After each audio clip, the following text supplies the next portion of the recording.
नमस्कार दोस्तों, true crime episodes channel में एक सच्ची घटना के साथ आपका फिर से स्वागत है। हम आशा करते हैं आप सभी अच्छे होंगे, तो वीडियो में लास्ट तक बने रहे।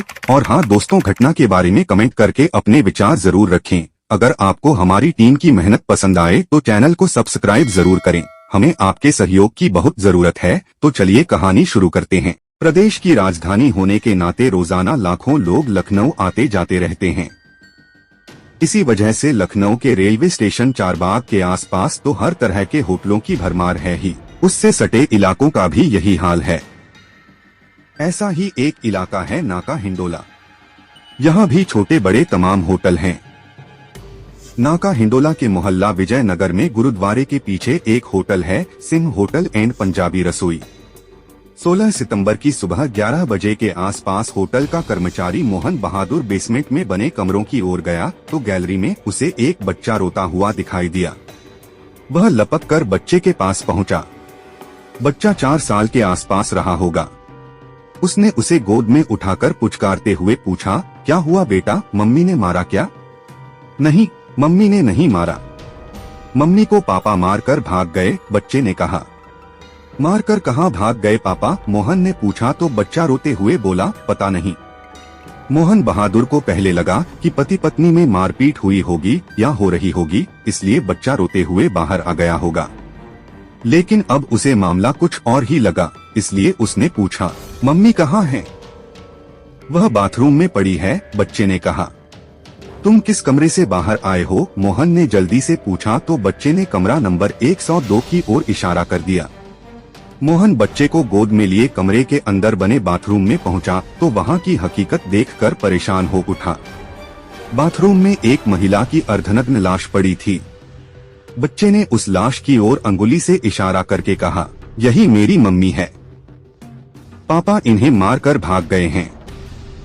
लाश देखकर मोहन बच्चे को गोद में उठाए लगभग भागते हुए होटल के मैनेजर रामकुमार के पास पहुंचा।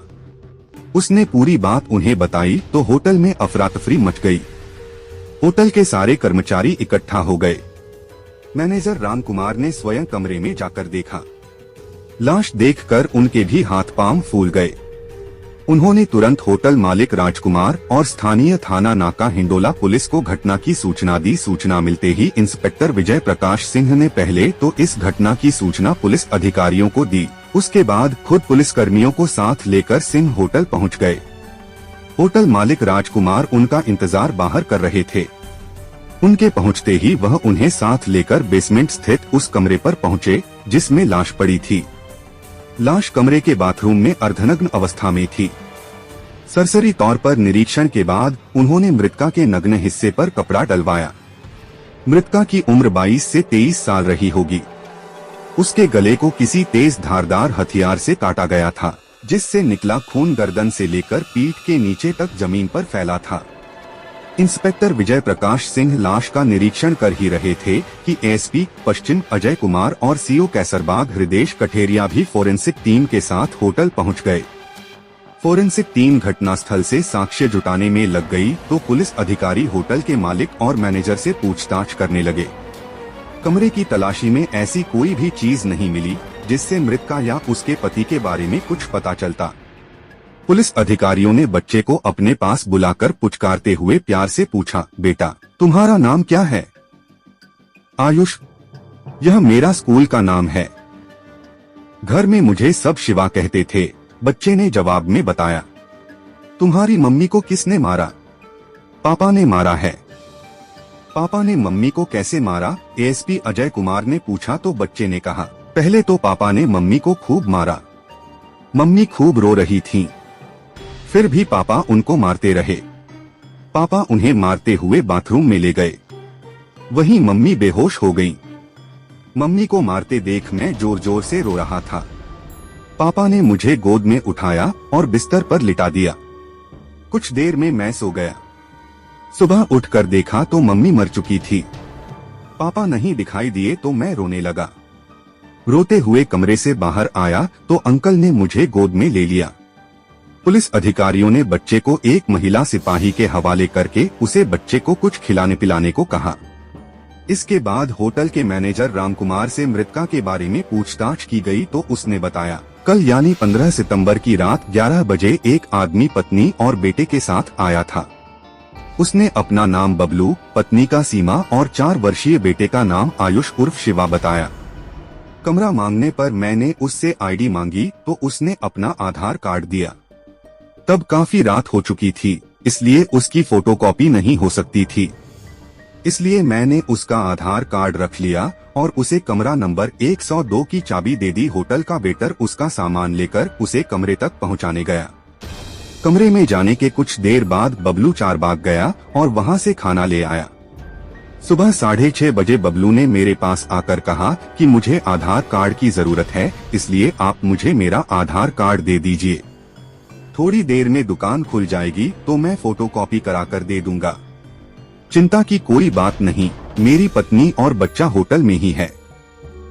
मैंने आधार कार्ड दे दिया तो वह कमरे में गया और अपना बैग लेकर चला गया। उसकी पत्नी और बच्चा होटल में ही था, इसलिए मैंने सोचा वह लौट कर आएगा ही, लेकिन वह लौट कर नहीं आया। जब आयुष रोता हुआ कमरे से बाहर आया तो पता चला कि वह पत्नी की हत्या करके भाग गया है। बबलू भले ही आधार कार्ड लेकर चला गया था, लेकिन उसका नंबर, उस पर लिखा पता और मोबाइल नंबर होटल के रजिस्टर में लिख लिया गया था। पुलिस ने उसका आधार नंबर, पता और मोबाइल नंबर नोट कर लिया।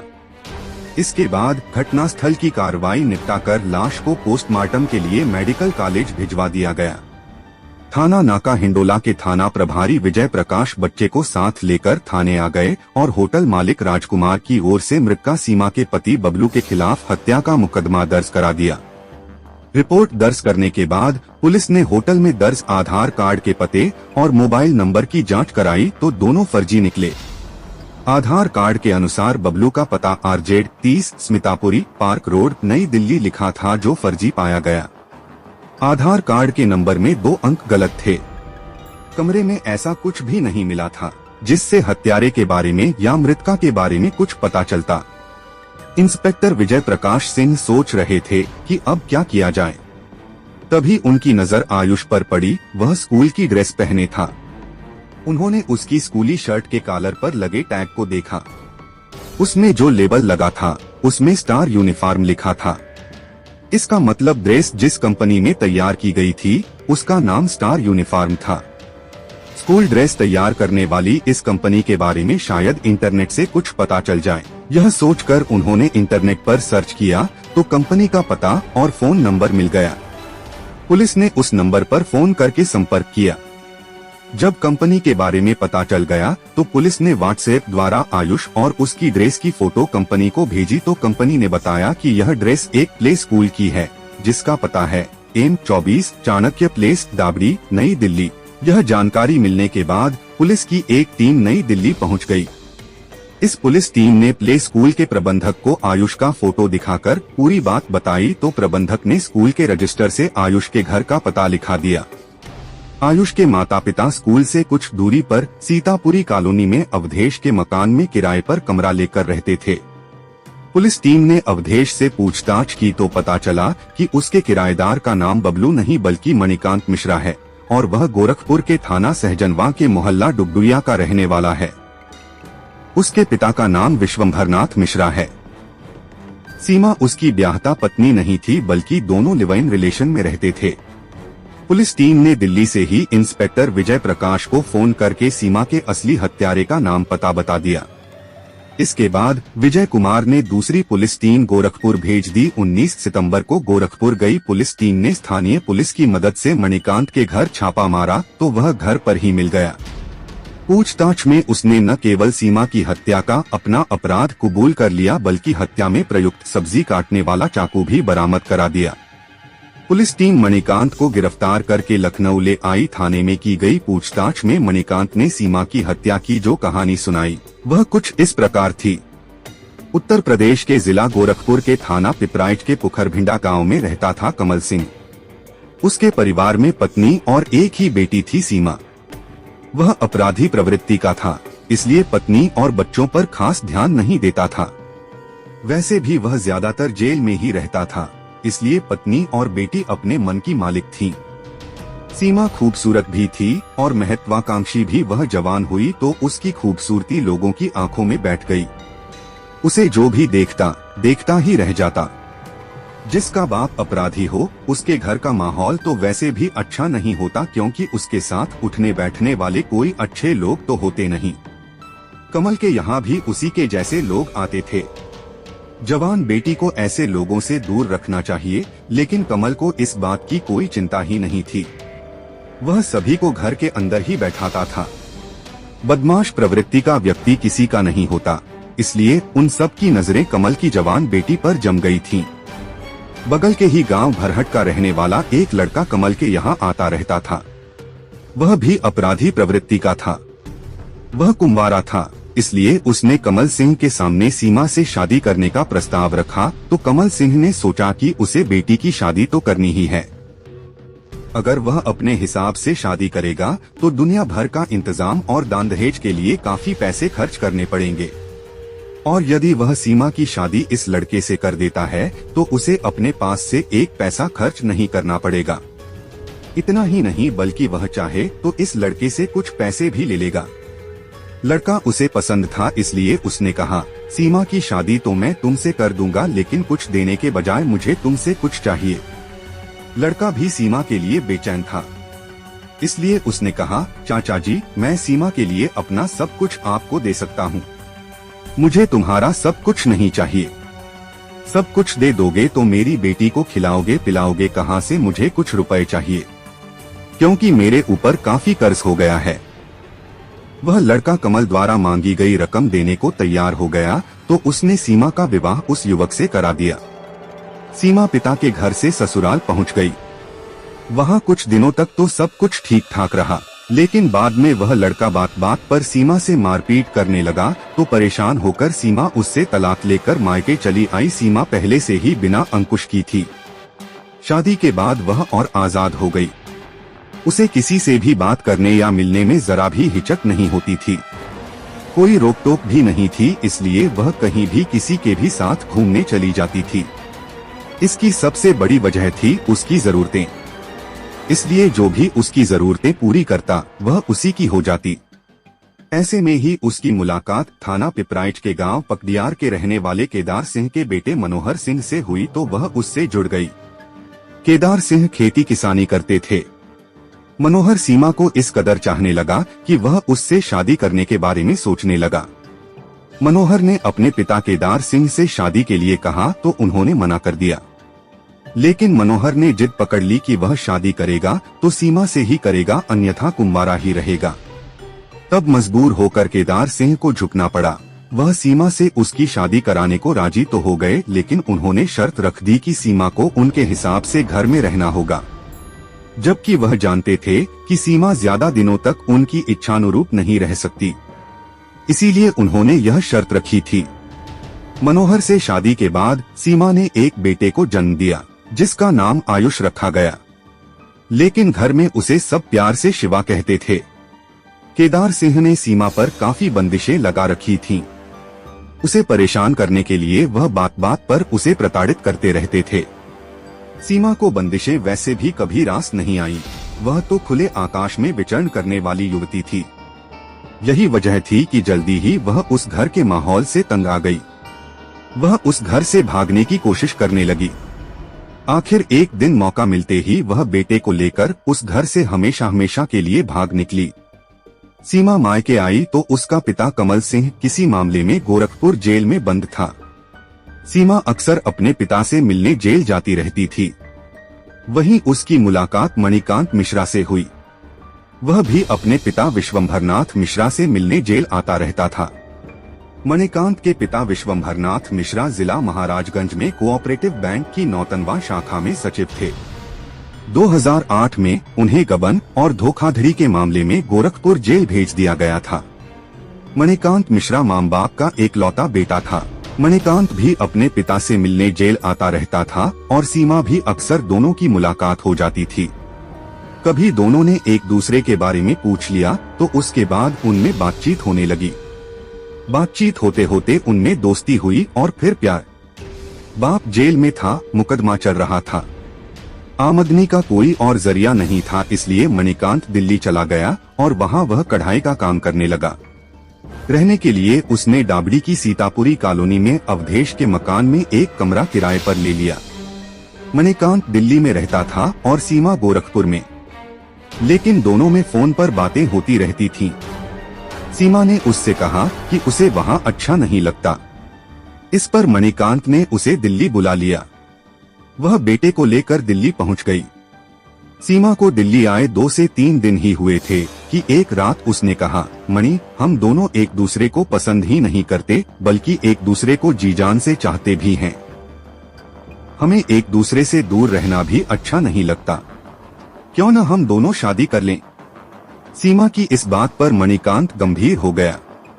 कुछ देर सोचने के बाद उसने कहा, सीमा, प्यार करना अलग बात है और शादी करना अलग बात। मैं तुमसे प्यार तो करता हूँ, लेकिन शादी नहीं कर सकता। क्यों? प्यार करते हो तो शादी करने में क्या परेशानी है? तुम शादीशुदा ही नहीं, किसी दूसरे के एक बच्चे की माँ भी हो, ऐसे में मैं तुमसे कैसे शादी कर सकता हूँ? तो क्या तुम मुझे बेसहारा छोड़ दोगे? मैं तो बड़ी उम्मीद लेकर तुम्हारे पास आई थी कि तुम मुझसे प्यार करते हो, इसलिए मुझे अपना लोगे। सीमा, मैं तुम्हें बेसहारा भी नहीं छोड़ सकता और शादी भी नहीं कर सकता। अगर तुम चाहो तो एक रास्ता है। क्या? लिव इन रिलेशनशिप, यानी हम दोनों बिना शादी के एक साथ पति पत्नी की तरह रह सकते हैं। सीमा मरती क्या न करती, वह राजी हो गई। इसके बाद दोनों बिना शादी के ही पति पत्नी की तरह साथ रहने लगे। मणिकांत ने पास के ही चाणक्य प्लेस स्थित एक प्ले स्कूल में आयुष का एडमिशन करा दिया। सीमा की भी उसने एक कॉल सेंटर में नौकरी लगवा दी। वहां सीमा को 5,000 रुपए प्रतिमाह वेतन मिलता था। सीमा जल्दी ही अपने रंग दिखाने लगी। वह घूमने, फिल्में देखने और महंगा खाना खाने पर जरूरत से ज्यादा पैसे खर्च करने लगी। उसका पूरा वेतन इसी में खर्च हो जाता। पैसे खत्म हो जाते तो वह परेशान हो उठती। तब वह आस पड़ोस से उधार लेने लगी। उन पैसों को भी वह अपने शौक पूरा करने में उड़ा देती। उधार देने वालों के पैसे सीमा वापस न करती तो वे मणिकांत से पैसे मांगते। सीमा की इन हरकतों से मणिकांत परेशान रहने लगा। उसने सीमा को कई बार समझाया, लेकिन उस पर कोई असर नहीं हुआ। धीरे धीरे उसे सीमा के चरित्र पर भी शक होने लगा, क्योंकि सीमा हर किसी से इस तरह खुलकर बात करती थी जैसे वह उसका बहुत खास हो। इसके अलावा उसे लोगों से पैसा भी बड़े आराम से उधार मिल जाता था। इससे मणिकांत को लगने लगा कि सीमा ने ऐसे लोगों से संबंध बना रखे हैं। इन्हीं बातों को लेकर दोनों के बीच आए दिन झगड़ा होने लगा। हद तब हो गई जब सीमा मणिकांत पर दबाव बनाने लगी कि वह गोरखपुर की अपनी सारी संपत्ति बेचकर दिल्ली में एक अच्छा सा मकान लेकर यहीं रहे।